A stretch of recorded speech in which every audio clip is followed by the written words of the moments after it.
What a blizzard and a death taught Marguerite about moving.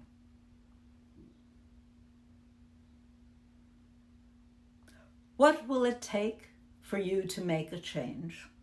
Sometimes it's not the finances, the stairs, or even the maintenance that finally pushes someone to consider moving in retirement. It's a sudden emotional jolt, a sudden storm, health scare, a phone call in the middle of the night.